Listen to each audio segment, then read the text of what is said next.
ما يدين تجتروا على الانتخابات واديروا عليا وهذه المره نديروا لكم ونطلعوا نديروا لكم. انت شحال من عام حدا نديروا لكم نتايا؟ حنا راه دارت لنا معاكم صح، ما درتوا لنا والو صح. لا تكذبوا علينا صح، كل مره تجيو تبينوا راسكم نديروا لكم ونفعلوا. اش درتوا لهم؟ انت تشد 4 مليون 5 والفقير يشد 500 درهم وتقول ديروا لهم. سمع النبي اش قال لك؟ المؤمن من آمنه الناس في دمائه هدي له. إن أصدق الحديث كتاب الله تعالى، وخير الهدي هدي سيدنا رسول الله صلى الله عليه وسلم، وشر الأمور محدثاتها، وكل محدثة بدعة، وكل بدعة ضلالة، وكل ضلالة في النار. اللهم أجرنا وإياكم من عذاب النار. وصل اللهم وسلم على الرحمة المهداة وعلى آله وصحابته وعطرته ومن سلك مسلكهم ونهج منهجهم إلى يوم الدين. أما بعد، أيها الأحبة الكرام، يقول الله تعالى في كتابه الكريم وهو أصدق القائلين: إنما المؤمنون الذين إذا ذكر الله وجلت قلوبهم وإذا تليت عليهم آياته زادتهم إيمانا وعلى ربهم يتوكلون الذين يقيمون الصلاة ومما رزقناهم ينفقون أولئك هم المؤمنون حقا. أيها الإخوة الكرام،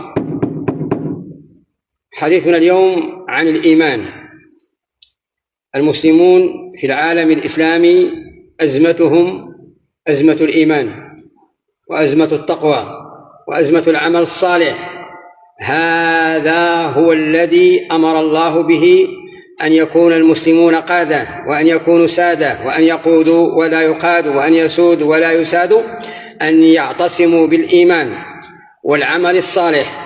به تنتصر الأمة الإسلام، وبغيره تدل وتحتقر.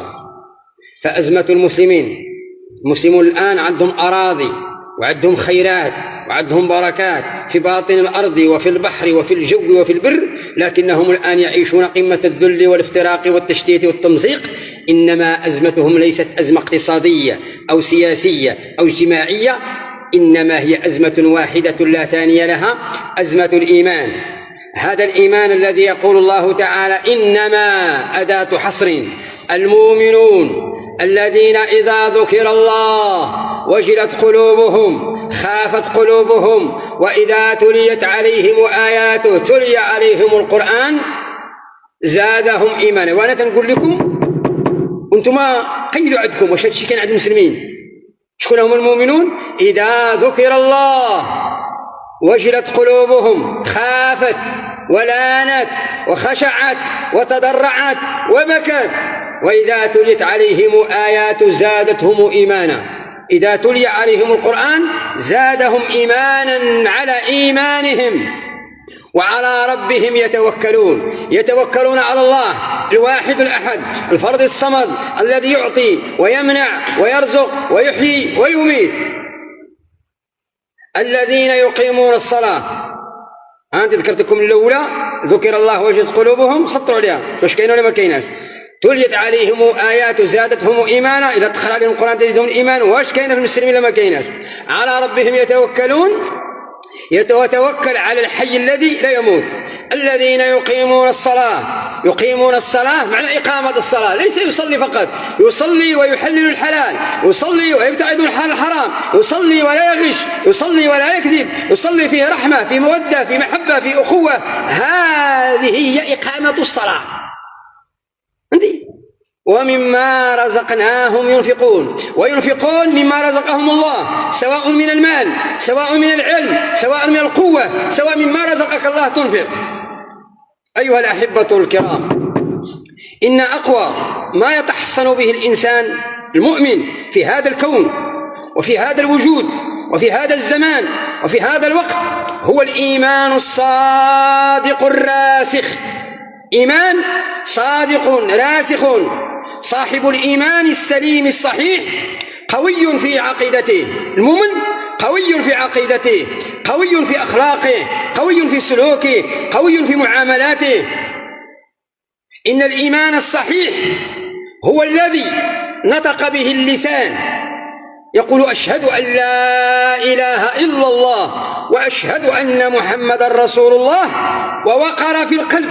هذا التوحيد يقع في قلبك، ثم تصدقه الجوارح. الإيمان الصحيح ما وقر في القلب وصدقه العمل. في آيات القرآن جميع الآيات تنص بأن الإيمان مصحوب بالعمل الصالح. إن الذين آمنوا وعملوا الصالحات. المؤمن تيآمن بالله، وذاك الإيمان الذي يوقع له في قلبه وفي عقيدته في الإيمان ديالو تيعطيه عمل صالح، فيقول خيرا ويفعل خيرا ويمشي إلى الخير وينظر إلى الخير ويسمع الخير ويأكل الخير ويذهب بالخير ويعطي الخير وينفق الخير. هذا هو المؤمن. إن الذين آمنوا وعملوا الصالحات. ويقول في آية أخرى: إلا من تاب وآمن وعمل عملا صالحا. تاب وآمن وعمل عملا صالحا، صدرات منه أخطاء أو ذنوب أو زلات أو هفوات، لكنه تاب ورجع ثم بدأ يعمل العمل الصالح. وفي آية أخرى أن الله تعالى يقول: هذا الإيمان يزيد وينقص. الإيمان يزيد بالعمل الصالح وبالقول الصالح وبالفعل الصالح. إذا قال الله تعالى: الذين آمنوا الذين اهتدوا زادهم هدى. هم اهتدوا فزادهم الله هدى. وهذا الإيمان ينقص بالسيئات، ينقص بالمعاصي، ينقص بالذنوب، ينقص بالكذب، ينقص بالغش، ينقص بالخديعة، ينقص بالنميمة، ينقص بالغيبة، ينقص بالظلم. الإيمان هو اعتقاد وتصديق وعبودية وطاعة واتباع للقرآن والسنة. هذا هو الإيمان. يرادهم المؤمنين عشان قالوا إحنا الآن، وهذه الأزمة ديال المسلمين، أزمة خصهم الإيمان. وهذاك الإيمان يوقع في قلوب هؤلاء الرجال، يقع في قلوبهم، فالأمة تجتمع وتتوحد وتقود ولا تقاد وتسود ولا تساد.